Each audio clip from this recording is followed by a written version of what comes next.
साथीगण संग्रामी अभिनंदन लाल सलाम नमस्कार। आईन पाई मनीष ना मनीष पाई आईन। राज्यर राजभवन रे राज्यपाल पुत्र सुपुत्र ललित कुमार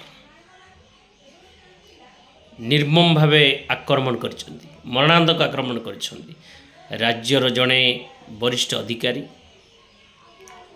कार्यरत ऑफिसर ताकू गत 7 तारीख राति रे ललित कुमार को किछि सांग सहित ताकू आक्रमण करछन्ति एवं सी वैकुंठनाथ प्रधान जी माड़ खाई से सांगे सांगे राज्यपाल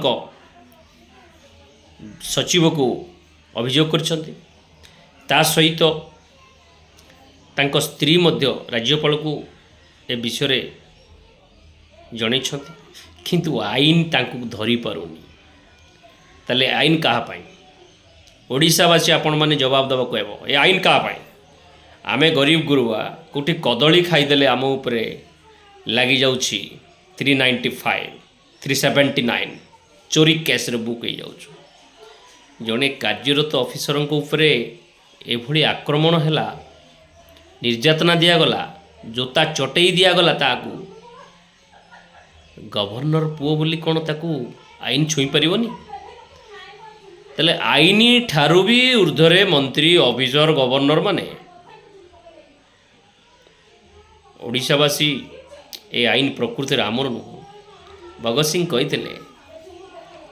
से कहीदे ये आईन हूँ पुंजीपति मानकर बड़ बड़िया मानकर तेणु से सुहाइला भली से माने आईन कर आज जो जेल छतु फुटिला भली ओडिशा रे फुटिची आउ सेथिरे कौनसी बड़ बड़ पुंजीपति पुओ नहांती सेठी केवल गरीब गुरुबा पुओ माने आज सड़ुचंती लड़ाई करिकी आमर हक अधिकार जी आज मागुची ताको ता स्वर को चापी दबा पाई आईन करा जायछि।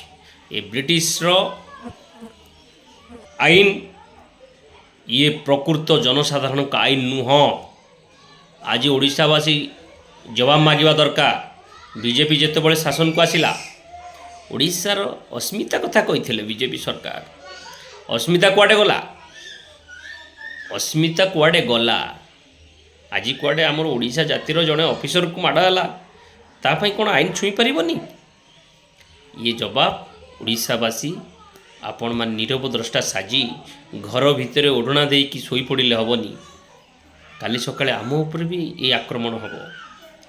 पुलिस जदि रखिंट माने से माने आमर सुरक्षा पे रखी ना से मानकर बड़ बड़िया मानकर सुरक्षा पे आज पुलिस अच्छी।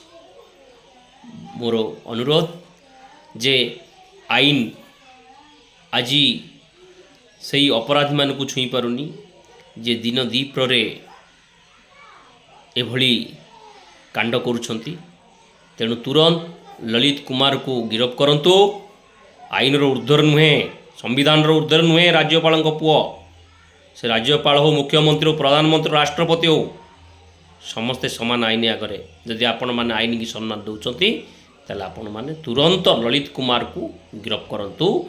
नहले आगामी दिन में आपणक प्रति एवं यही गणतंत्र प्रति लोकंकर सन्देह जात है आपण आर ठीक जवाब दिंतु नचेत आपण को उचित साधारण लोक जवाब देवे। धन्यवाद।